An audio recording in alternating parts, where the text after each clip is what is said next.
Ako manalangin. Panginoon namin banal na may likha ng langit at lupa, nagpapasalamat po ako at nagpupuri sa lahat ng iyong kadakilaan at magagandang nagawa sa amin. Salamat po, una na sa buhay na inyong pairam sa amin, upang patuloy kaming umawit at makapagpuri sa iyo. Salamat po sa magandang panahon ngayon at lahat kami nakadalos dito'y sa iyong panambahan upang sa Sunday service ay makapag-awit at makapagpapuri sa iyo. Salamat din po sa lahat ng biyaya sa araw-araw. Salamat po sa pagkain, sa tirahan, sa damit. Salamat sa palaging pag-iingat sa bawat isa sa amin, sa paggabay sa lahat ng aming ginagawa, sa aming kalakasan, sa magandang kalusugan, at sa pagpapagaling sa aming mga karamdaman. Salamat po, Panginoon, sa patuloy na pagmamahal at pag-ibig at pakikinig sa aming mga daing at panalangin. At pagtulong sa amin na mas maging mabuting tao at mas mapalakas pa ang aming pananampalataya sa inyo. Panginoon, patawarin niyo nawa kami sa aming mga kasalanan at aming mga pagkukulang, sadya man po o hindi, sa mga nasasabi po namin hindi maganda, nagagawa at naiisip, Panginoon, patuloy niyo po kami patawarin. Alam po namin na hindi ito nakakalugod sa iyo at dapat namin alisin sa aming buhay upang kami maging karapat-dapat na maging mga anak mo, Panginoon. Muli, patawad po. Panginoon, itinataas po namin sa inyo ang aming bahay panambahan. Panatilihin niyo po sana itong matibay, matatagan po. Patnubayan mo po palagi ang aming mga pastor, si Pastor Randy at Pastor V. Naway palagi po silang maging malakas, maging sa physical at spiritual man.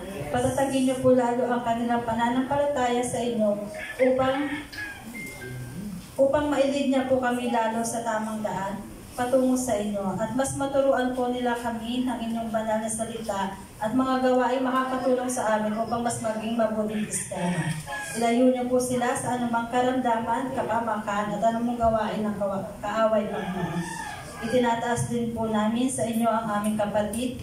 Naway patuloy niyo po kaming ang aking mga kapatid at naway patuloy po kaming magpalakas ng pananampalataya sa inyo. Patuloy niyo pong magawa ang aming mga gawain na na-assign sa amin na mas mapapalapit kami sa inyo at mas maunawaan ang inyong naisip.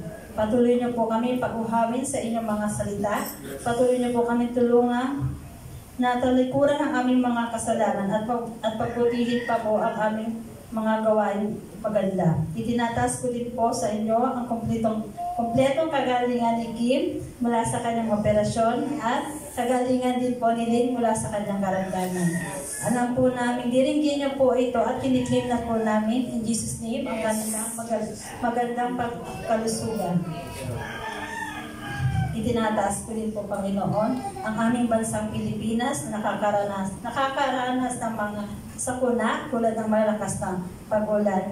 Naway ilayo niyo po kami sa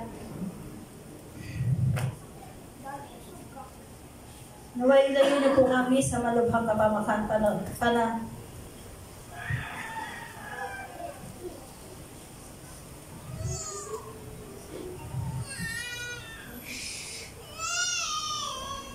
Ilayo niyo po kami sa anumang kapamakan, pati na rin po ang nasa ibang lugar, Panginoon, na nakakaranas ng mga malulubhang pagbaha, Panginoon, at pagkasira ng kanilang makabuhayan. Pati na rin po, Panginoon, ang mga bansa na mayroong giyera, Panginoon, kayo po ang nakakalam kung ano man po ang mangyayari sa kanila. Nawa po ay pakawaan niyo po sila at hindi po madamay ang mga bata at mga mataganda. Protektahan niyo rin po ang aming bansa na hindi madamay sa anumang kaguluhan, Panginoon, at panatilihin niyo po kami nasa iyong mga kamay. Ito lamang po ang aming samot dalangin sa pangalan ni Jesus. Amen.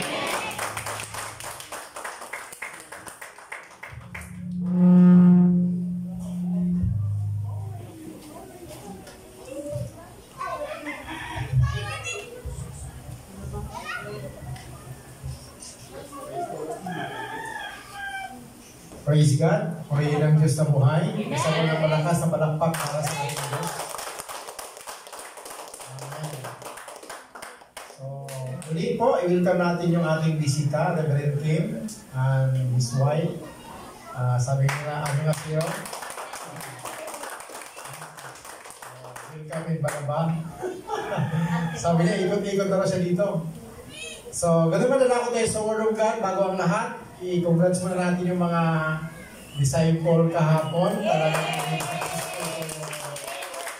yung ginawa nila. So, nakakatuwa lang po ba? Tuwan-tuwa ako sa ginawa nyo kahapon.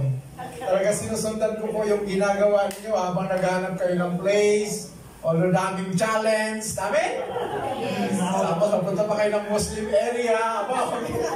So, talagang ulan pa, no? Ulan.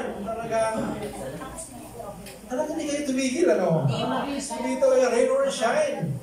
Talagang, so, I'm so glad. Siguro natutuwa ko ngayon. Basta tutuwa ko rin sa inyo. Amen? So, siyempre, may nablis ako kay Sister Phil kasi hindi ko siya nakilala sa picture. Pero sino kaya itong tao na to? Hindi ko siya nakilala. Mayroong video na napakinggan ko yung boses niya. Ay! Oo, sabi ko, nagamit ka ng kapatid. Alam mo na yung mga trabaho ng pastor. So, nakakatawa, nakaka-challenge. So, thank you so much. Bible study ba yun? Hindi po yun, continue after ng evangelism.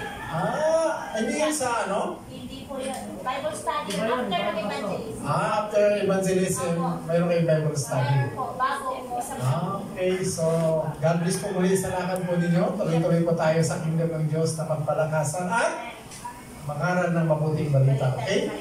So dadako po tayo sa Word of God. Tayo po lahat ay tumayo. Basahin po natin yung book of Matthew chapter 22 verse 14. And then po pa bawat isa. Sabi po sa Matthew chapter 22 verse 14. Many are called, but you are chosen. Purihin po ang Diyos sa pagbabasa ng kanyang mga salita. Tayo po muna sa madaling manalangin. Father God, napakapalad po namin. Ang aming mga panalangin ay patuloy mong tinutugon. Salamat sa magandang panahon. Salamat sa mga anak mo nagtagumpay sa kanilang mga hamon sa buhay. Salamat sa mga biyaya, pagpapala, himala na aming natanggap mula sa iyo. Salamat sa mga oportunidad na patuloy binubuksan para sa amin upang kami mabuhay. Salamat, Lord, higit sa iyong anak na si Jesus na binigay mo upang bigyan kami ng pag-asa. Ngayong umaga, Lord, kami muling magpalakasan sa magitan ko ng mga salita mo. Piling ko ang patuloy ng banal na Espiritu ang siyang mag-lead sa amin ngayong umaga. Kaya mo, Diyos, nilagay mo sa labi ng iyong alipin ang bawat salita na bibigkasin na iyong alipin maging pagpapala sa bawat makikinig dito, Panginoon. Nabitin mo lamang ako bilang daluyan ng iyong kapangyarihan at naway o Diyos, ikaw mo parangalan sa aking buhay. Ihanda mo po ang mga puso ng bawat isang makikinig para sa pagtalim ng mga salita ay tumubo ito, lumago at magbunga ng sagana. Kami samot panalangin sa pangalan ni Jesus. Ang lahat na makinig ng Word of God ay magsabi ng Amen. Amen. Praise God. Sige po, tayo mag-upo na. Praise God. Hallelujah. Purihin ang Diyos. So, maliwanag po sa ating pong nabasa sa book of Matthew, chapter 22, verse 14. Napaka-short message lang po niya. Sabi ko yan, for many are called, but you are chosen. So, ibig sabihin, marami po ang tinawag ng Diyos. Amen? Marami ang tinawag ng Diyos, ngunit ilan lang po ang napili. Ilan lang po ang nahirang. Kaya yung ginagawa niyo po kahapon, related po ito sa message ngayon. Medyo teaching tayo ngayon. Para maintindihan po natin yung ating mga ginagawa sa kingdom ng ating Panginoong Diyos. Diba? So kung tingnan natin sa buhay po natin, pwede naman tawagin ang Diyos yung mga mayayaman, matatalino, magagaling.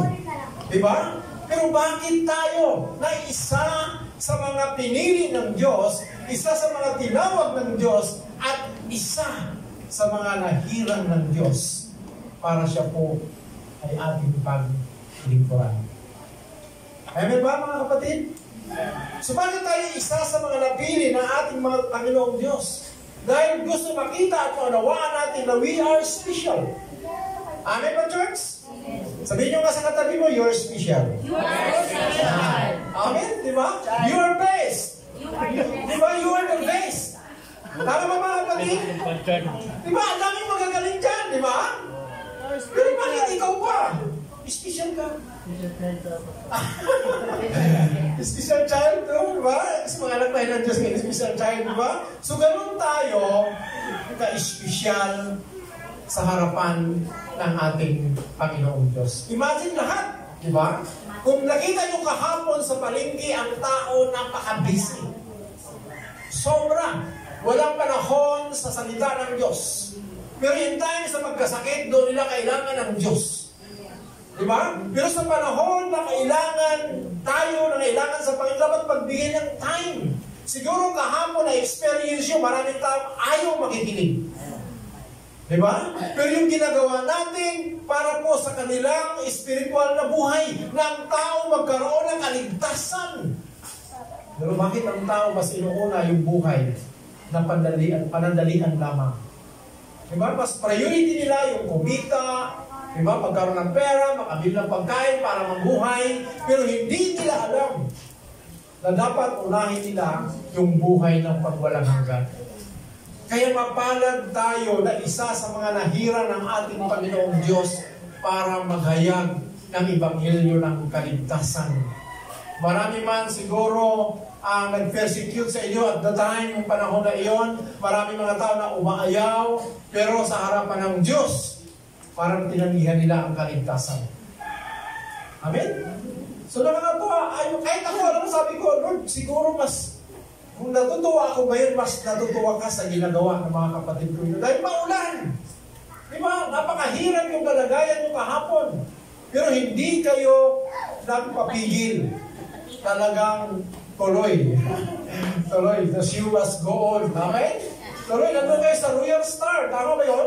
Yes po, nag-start. Tapos, punta pa kayo ng Jollibee? Jollibee. Kasi mas masarap. Dalawang beses? Tsaka hindi kami pinayagan sa Royals. Ganun ba? Bakit na-order si Johnson doon? Kasi wala kami Jollibee. Sa Jollibee po yung Jollibee na po. Ganun ba?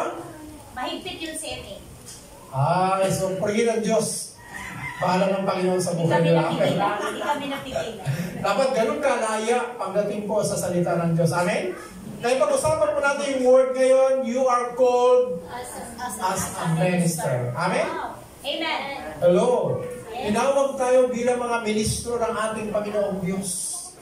Amen? Babae man o malalaki, mabata man o matanda, may edad o walang edad ba? May gipin o wala, lahat po. Tinawag tayo ng ating Panginoong Diyos. At salamat sa mga tumugon. Di ba? Nakapila kayo kahapon So, nakakatawa. So, ganun na ginagawa natin. So, ito yung gusto natin makita ngayon na isa ka sa mga hinirang, isa ka sa mga napili para mag-serve sa ating Panginoon. Una po, bakit tayo isa sa mga pinila? Number one, you are chosen by God Himself. Tingnan niyo po, ang Diyos mismo ang pumili sa iyo. Ang Diyos mismo ang humirang sa iyo. Hindi tao ang pumili sa iyo, kundi Diyos. At ang sabi diyan, para sa Kanya. Tinawag tayo ng Diyos para maglingkod at para sa Kanya. Sabi mo ng verse, tingnan natin yung verses. Wala pa tayong verse. Sabi mo ng verse sa Isaiah chapter 43 verse 10. Tingnan niyo po ito mga kapatid.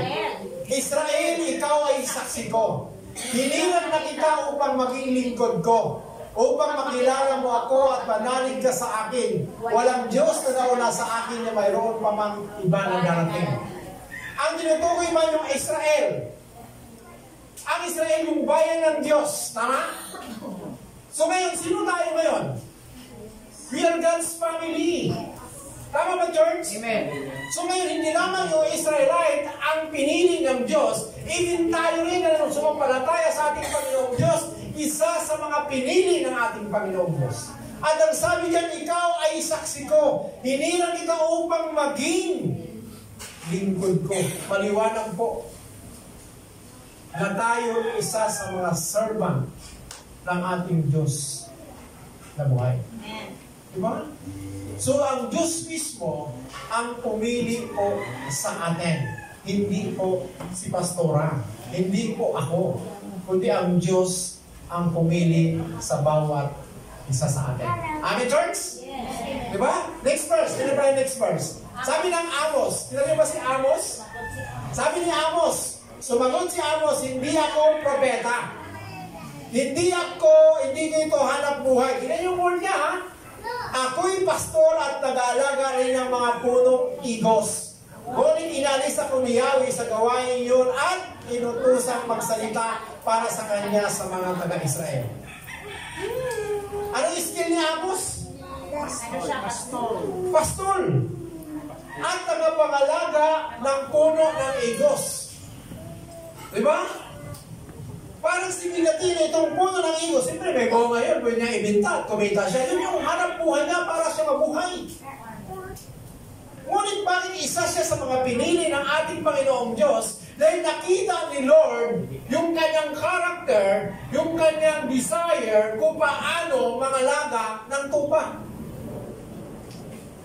Kaya nakita ni Lord yung heart niya na pwede siya maging servant dahil sa pag-aalaga pa lang niya ng tupa, nakikita ni Lord kung paano siya mag-handle, paano siya mag-aalaga, at paano niya ito sinusuportahan. Amen? Yes. Sino dito mga nanay? Yes. Amen. Diba? Kahit nanay ka, dahil sa pagmamanage mo ng tama sa pamilya mo o tatay ka, pwede kang gamitin ng Diyos dahil nakikita na yung skill mo na karapat-dapat ka na maging servant niya. Alam niyo ba, doon po, tinitingnan ng Lord yung ating skill kung paano tayo mag-handle. At pag nakita ni Lord yan na maging successful ka sa ginagawa mo, diba? At pupunin ka ng Lord doon, mas mayroong best na ibibigay sa'yo. Ang sabi ni Amos, inalis ako doon ng Diyos at niligay para magsalita sa bayan ng Israel. Sino ba tayo para mangaral doon sa Kogyo? Sino ba sila? Di naman natin kaano-ano. Di man tayo nagkakapera. Tama? Pero dahil mahal natin sila, dahil sa pagmamahal ng Diyos sa kanila, hindi tayo tumitingin sa pera. Ang gusto natin, makalasap din sila ng kaligtasan. Yes. Ganun kahalaga ang buhay ng isang lingkod ng Diyos. Diba? Si Pastor magpupunto. Na nakita ni Lord yung kanyang kalalagayan kung paano siya maging masipag, magtiyaga sa kanyang pangangalaga o pagluluto. Siguro ganun din sa ginagawa ninyo ngayon. O sa ginagawa niya ngayon sa inyo. Alam mo, mas kakaiba siya. Makulit siya, tama? Makulit siya, ayaw ka pag ayaw mo. Naku pa kayo, kung ayaw mo, di ayaw. Siya hindi. Kulitin ka niya, oy, prayer meeting ngayon, saan ka na? Ganun ang pastor. Ako, pag walang mamate, praise the Lord, walang mamate, di ba? Mag-pray ako mag-isa. Oo, pero kayo, ganun, mga laga yung pastor ninyo. Inaalam kayo kung saan kayo. Anong oras ka, ba't wala ka pa? Di ba? Kaya nang pag-usabi mo, Lord, bakit ako pastor? Bakit ako pastor? Di ba? Kasi wala yung caring. Before siguro, talagang maalaga ako. Pero nagbago eh. Pabago na mabago yata ang panahon. Doon, pag wala ka sa church, kinabukasan, bibisi tayo na ganun kita. Pero ngayon, pag di ka umatay, bahala ka. Buhay mo yan. Diba? Parang wala ng concern. Diba?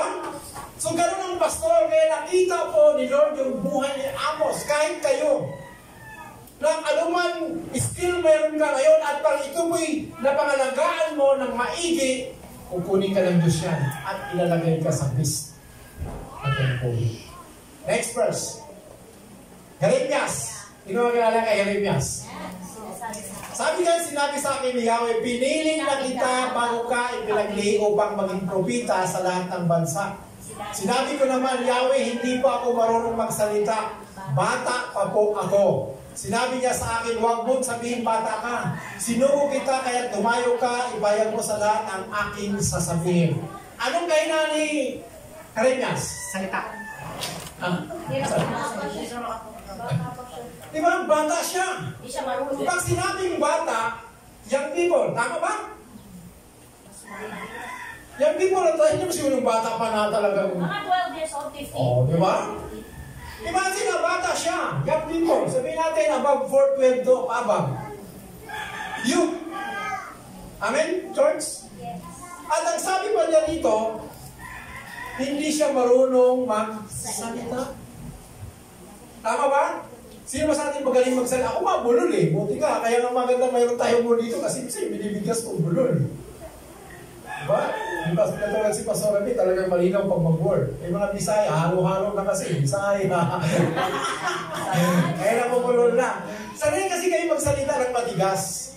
Kaya nga nag-aaral ako ng Korean language. It's very hard to study Korean language. Oo, kasi parang i-memorize mo na yung ABCD, diba? ABCD. Sa kanila, miyok, miyok, miyok, miyok, miyok. Ang hirap. Kaya naiinis ako kasi sa school, ako ang laging nahuhuli. Siyempre, pamatayo yan eh. Pag-memorize ako. Pag hindi ko mabigkas ng tama, yung teacher, oops, balik.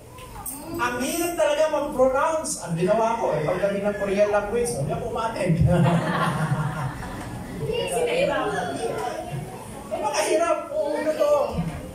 So, gano'n yun yung pronunciation ng napakahirap. Sila din hirap sa Tagalog. Oo, kaya nga sa kanila, Kalinji. Yung college, Kalinji. Ang snake, ang snack, snake. Diba? Pastoral din nga, prefer the snake. Snake. Kasi nyo, prefer na nga. Diba? Kahit naman yun, mag-prefer ng snake. Snack yun ha, hindi yung snake ha. So, yun yung mga word na medyo hirap din sila. Kasi nasana yung lips siguro na yung dila natin magsalita. Medyo mabigat. Unlike talaga yung mga Hilonggo siguro, kayo mga Tagalog, mga pronunciation nyo. Kaya ako pag nag-word, mahirap. Kasi yung pronunciation hindi minsan maging akma. Okay ba? So yun po si Jeremiah, bata pa, hindi marunong magsalita. Di ba? Pero pinili siya ng Panginoon. Kaya nang sabi niya, sa sinapupunan pa lang tayo ng ating ina, pinili ka na. Kaya wala kang reason out na hindi tumugon sa panawagan ng ating Diyos. Amen? Yes! Pag sinabi ko tumayo ka at magsalita, sabihin mo agad, Amen. Yes! O diba? Kanina, ano ba yung kanina pastor? Bulutan na ba? Bulutan na. Nagbago na. Kasi nag-ano umaayaw kaya pangalan mo. Sa Amber, tuturo ka talaga. Pagkatapos niya, ikaw naman. O diba? Walang bulutan na ngayon, nagbabago na. Ngayon ko lang kasi may verse, may sariling Verse. Kasi gusto ng pastor natin, madibilog tayo. Sila diba? na, pinapahanap ko ng verse. Explain mo. Kami prayer meeting, nag-memorize na ng New Testament book. Kasi kailangan ma-treat sila, di ba? Mamaya pag-usapan natin doon sa ating discipleship. Bakit ganun kahalaga? So prayer meeting, bago ka mag-board, mayroon mo lang mag-memorize mo na isa-isa. Hanggang ma-develop. O ngayon, kumusta na kayo? Memorize mo ba? Meron na challenge accepted. Okay, so maliwanag po, ganun po sa Jeremias, bata pa, di marunong magsalita, ngunit pinili siya ng ating Panginoong Diyos para maglingkod. Next, sabi diyan, you are chosen by Jesus Christ. Amen? Ang pumili sa atin, hindi lamang Diyos kundi si Jesus. Tignan natin yung word verse. John 15 verse 16. Hindi kayo ang pumili sa akin. Ako ang pumili at tumirang sa inyo upang kayo'y humayo at mamunga. At manatili ang iyong bunga. Sa gayon, ano maningin ninyo sa Ama sa aking pangalan ay ipagkakaloob sa inyo. Hindi na po, ano sabi ni Jesus? Hindi kayo ang pumili sa akin. Ako ang pumili sa inyo at humirang. Sabi niya, upang kayo'y humayo. Amen? Kung paghayo nyo ako, kumusta? Okay naman, di ba? At ang sabi pa dyan, mamunga at manatili ang inyong bunga. So requirement dyan, sa bawat believers na kailangan po ay humayo. Kailangan mag-share ng gospel. Amen? At habang nag-share tayo ng gospel, kasi ang gusto ng Lord tayo mamunga. Hindi lamang spiritual, even physical. Meron naman tayong bunga. Yes. Amen? Pinag-pray nyo ba yung bunga ninyo? Yes. Diba? Hindi man dumadalo yung pinag-pray nyo, huwag kayong tumigil sa pananangin. Na time will come, makakasama din natin sila sa kingdom ng ating Panginoon Diyos. Natanong niyo ba kay Pastora kung ilang baso ng naubos niyang pagsaluhan niya? O, di ba? Kami nung nagsimula before, talagang umiiyak kami. Talagang kung sasahurin lang ng baso, luluha. Even yung praise and worship natin, hindi ba kayo natatats yung kanta namin? Natatats! Namdamin mo yung mensahe ng awitin. Talagang dudurugin yung puso mo kung gaano kabuti ang Diyos. Sino ba tayo? Marumi tayo, tulad ng isang masama. Pero ang sabi kayo ng kanta, nilinis na tayo. Kaya ang tingin na sa atin, matuwid. Sa mata ng ating Diyos. Dahil kay Jesus. Kaya ganun ang pagkapili sa ating Diyos, tayo po ay pinili ng Panginoon Jesus para humayo, mamunga at manatili ang inyong bunga. Galatian. Diba? The fruit of the Holy Spirit. Meron na tayo ito, diba? Patience, forgiveness, ano yung 9 fruit of the Holy Spirit, at manatili nawa sa atin ang ganung bunga. The next verse, sabi mo dyan, John 20 verse 21, sinabi naman ni Jesus, sumainyo ang kapayapaan.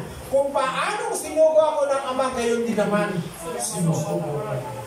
So walang pagkakaiba. Amen? Walang pagkakaiba kay Jesus, walang pagkakaiba sa atin, kung paano si Jesus sinugo ng Ama, gayon din ang pagkasugo sa atin ng Panginoon Jesus. Ang liwanag po ng salita ng Diyos. Kung paano sinugo ng Ama si Lord, gayon din ang pagkasugo sa atin. Ang trabaho rin naman natin mag-share. Tama? Ang trabaho rin natin magtanim. Hayaan natin ang Lord ang magpalago. Tama ba yung church? Kami hindi kami nagtuturo ng ribulto. Turo lang kami ng Word of God. Dating ang time, sila na nagtagdal ng ribulto. Diba? So nakakatuwa. Yung bahay ni Sister Sally, kay Marisa po yan, tama? Sabi, tuwing prayer namin doon, daming struggle. Kasi lagi kami in-invite doon, Bible study, tapos hindi pa rin nawawala yung problems nila, ano pa rin yung course. Sabi ko, baka may problem, Sister Marisa, dito sa bahay nyo. Tapos naisip nila na mayroon pala silang tinanim na ribulto sa may pintuan. Sino kasama ko doon nagukay nun? Hindi ka na kasama ba ha? Hinukay namin yun, elipante. Elipante na, ano pahanin yun na, Thailand ba yun? Nilibing. Diba? Nilibing yun, hinukay namin yun, pinagbabasag namin yun. Pero puri na Diyos, napunta kay Sister Sally yung bahay. Diba? So ngayon, hindi natin alam kung saan na yung Sister Marisa ngayon. Wala na tayong balita. Diba? Kaya, yung bahay, pag binili mo yan, hindi mo alam kung anong espiritu mayroon yan. Kailangan maalis. Pero ngayon, wala na sa sali, okay naman na. Wala na kumakalampag. Diba? So, ganun mo, last verse, sabi po dyan, Timothy 1 verse 12, nagpasalamat ako kay Kristo Jesus na ating Panginoon na nagbibigay sa akin ng lakas para sa gawain ito sapagkat ako nilalaban kahit hinirang na maging lingkod. Tingnan nyo, hindi natin kaya. Kahit ako hindi ko kaya mag-share, nakakahiya. Pero mayroong lakas na binigay sa atin ang Lord. Kakayanin natin sa tulong ng Panginoon. Amen. Praise the Lord. Diba? Nag-share si Pastor, nag-study pa ngayon. Tapos nag-testimony si Sir Fer. Diba? Ano yung Bible study nyo? Coffee shop? Coffee shop. Yung may-ari mismo yung Request. Opo, naging kaibigan ko siya, tapos naloko. Matagal na nag-open. O, diba? So, nakakatuwa na mayroon kayong bagong Bible study. So, ganun lang, magpasalamat tayo kay Lord na isa tayo sa ginamit niya sa kingdom niya. Bakit? Ito po ay isang list na opportunity para paglingkuran ng Lord sa buhay ko natin. Okay? The last one, we are chosen by the Holy Spirit. Yung Holy Spirit, pinili pala tayo. Diba? Tingnan natin yung verse.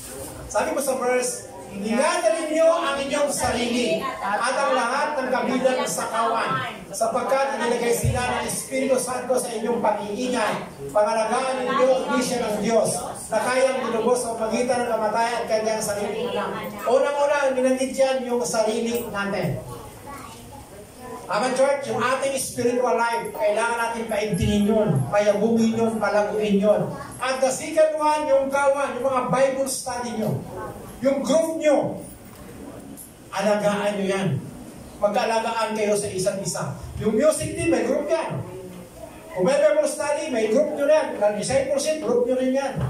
Kaya pag wala isa, kontakin nyo. Saan ka na? Pati ka ng ambag. Parang gano'n kasi gano'n. So dapat gano'n na, kailangan lang kumustahin. Tama? Yun ang trabaho natin bilang mga believers. Part natin yun, duty natin yun. Huwag kayo tumulad kay Cain. Sino ang kilala kay Cain? Yes, Cain. Diba? Nung pinatay niya si Abel, diba? Ano sabi ng Lord? Diba? Saan yung kapatid mo? Sabi naman niya, why? Bakit ako? I, my brother's keeper. O, sabi niya Lord, bakit ako bitang kapangalagan ng kapatid ko? O, diba? Sumagot siya. Hindi mo ba alam na yung dugo ng kapatid mo sumisigaw, nagangangad ng katarungan. So church, lahat tayo mayroon accountability sa bawat isa. Amen? Amen. Ganun nyo kayong katabi nyo? Yan.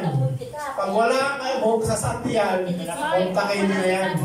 Kalat ka rin ko po. Wow, duty natin yan. Yung asawa natin, duty natin yan na kailangan i-encourage.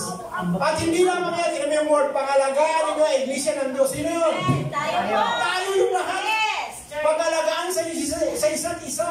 Kaya pag wala yung isa, it takes, kapatid, hindi ka po naka-attend. Amin ba? Hello? Ito pa kayo? Pag hinakatin, it takes. Yes. Kumustahin, ang ganda ng message. Di ba? Ito yung message. Sayang wala. Sayang, wala. Malay mo, para sa'yo pala yun. Yung pagpapalad, di mo natanggap. O, di ba? Kailangan tayo magkumustahan sa isa't isa. Kasi mayroon tayong pananagutan Sa isa't isa. Maliwanag po yung salita ng Diyos. Next, sabi dyan sa 1 Corinthians 6:19 verse 20, hindi ba ninyo alam na ang inyong katawan ay templo ng Espiritu Santo na nasa inyo at tinanggap ninyo sa Diyos? Ang inyong katawan ay hindi talaga ninyo kundi sa Diyos. kanino ito? Sa Diyos. Sa Diyos. Next, sabi dyan, binili niya kayo sa malaking halaga, kaya gamitin ninyo ang inyong katawan upang parangalan ang Diyos. Amen. Paano natin parangalan ng Diyos? Maglingkod tayo Sa Panginoon. sa Panginoon Diyos. Itong ginagawa natin ito, paglilingkod ko sa Panginoon. Amen? Yes. Yung pag-ayaw nyo kahapon. Di ba? Yung pag-share nyo ng blessing. Financially, nag-serve ka sa Panginoon. Di ba? Yung ginagawa natin sa kingdom ng Diyos, ginagawa natin yun para sa kapulihan at sa karangalan ng ating Panginoon Diyos.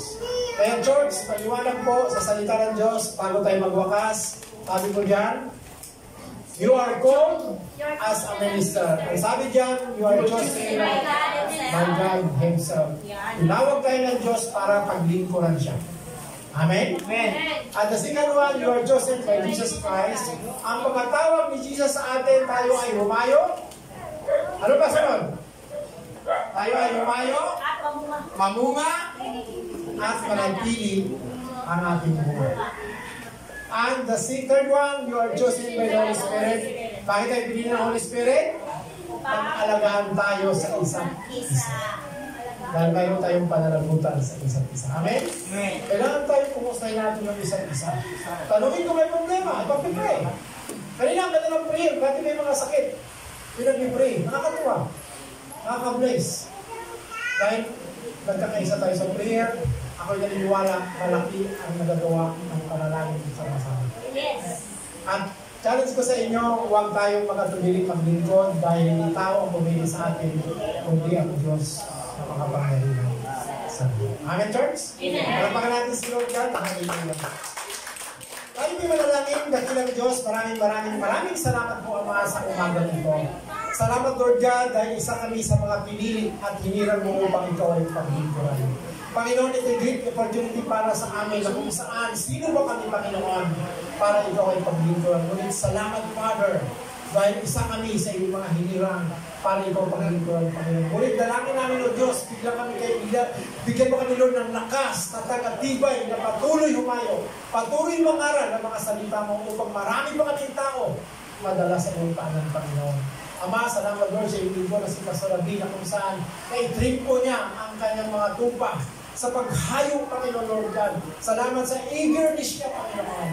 Salamat, Lord God, sa kanyang pagtyaga sa kanila, O Diyos. Dalangin, Lord God, bigyan siya ng patuloy na kalakasan, Panginoon, na tulad ng isang kabataan upang magkaroon pa siya ng lakas para ma-handle pa niya ng tama ang mga tupa na inahandilan ko niya para madala sila sa isang mataas na antas ng pananampalataya sa iyo, Panginoon. Patuloy mo rin gamitin ang banal, Lord God, maging channel of blessing sa lugar na ito upang maraming tao na maggamit ng kaligtasan, Panginoon. But Lord, also I pray, hindi lamang sa Banawa, kundi sa iba't ibang lugar, magamit naman ang church na ito, Panginoon, para magkaroon pa ng mga daughter church, Panginoon. Dahil naniniwala po kami, maraming pastors dito, maraming teachers dito, Panginoon, maraming evangelists dito, Panginoon, maraming propita dito, Lord God, na gagamitin mo, Panginoon, para maghasik ng iyong mga salita.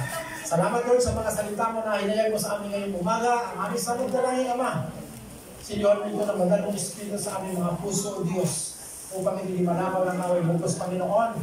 May pamuhay po namin ito at magpaalala sa amin na isa kami sa mga pinili at piniran mo para ikaw ay paglingkuran. Kaming panalangin sa pangalan po ni Jesus, ang lahat ng pagpala ay sumigaw na Amen. Amen. Praise the Lord.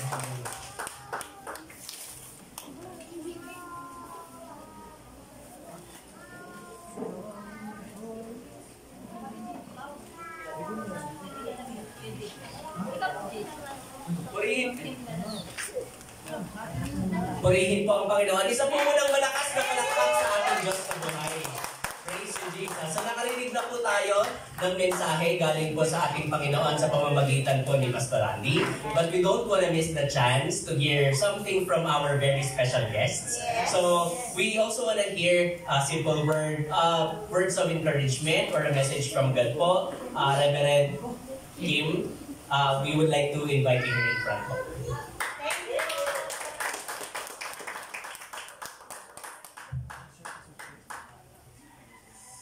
Nice to meet you in Jesus Christ.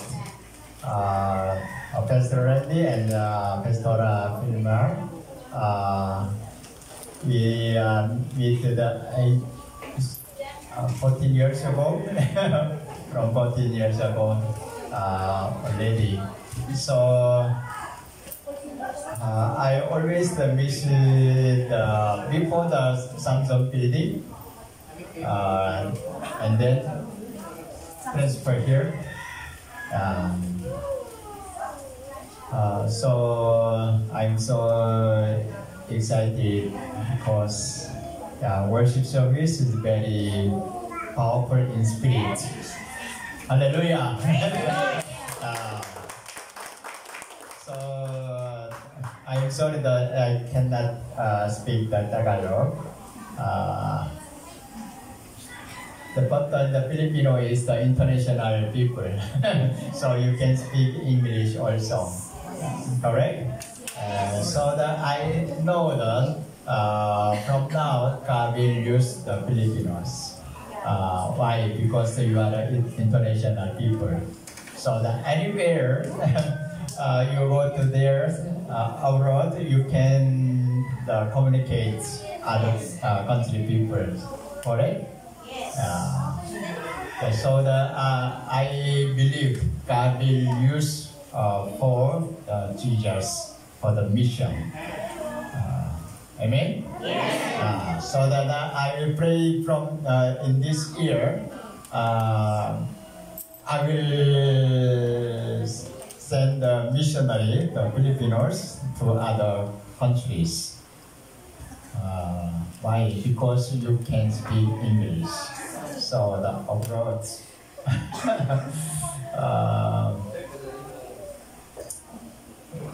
So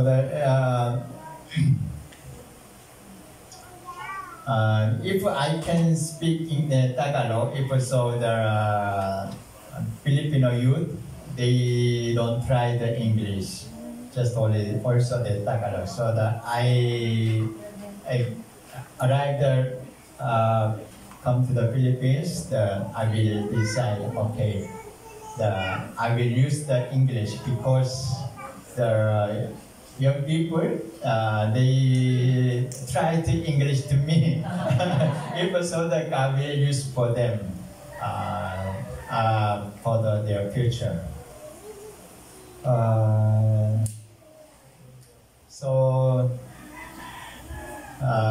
And also in Korea is the church is the reduced after COVID, very weak. So I want to send the Filipino to Korea. So because you are powerful in spirit. Amen? Amen. So that you evangelize and also you go to there you can worship service in the churches in Korea. People saw that you are you gather the Filipinos and together worship service in Korea church. People saw that we are the increase develop is better. Amen? Amen. So that God will use for you other countries. So I know that Filipino 10% they working abroad. Correct? After that, you have the mind that you are a missionary. If so, God will guide you, and then God bless you. And also, you can evangelize to other countries. Amen? Amen. I pray for you also. Thank you so much. Welcome to Grace from Heaven Church. And also my wife, last year, August, so the last July, we had to find cancer. So 1 year ago, the operate, and then I take care of her. So now God bless her. So now it's okay.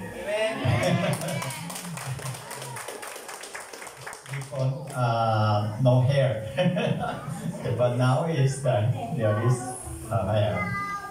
So yesterday I cutting the haircut. Thank you so much. God bless you.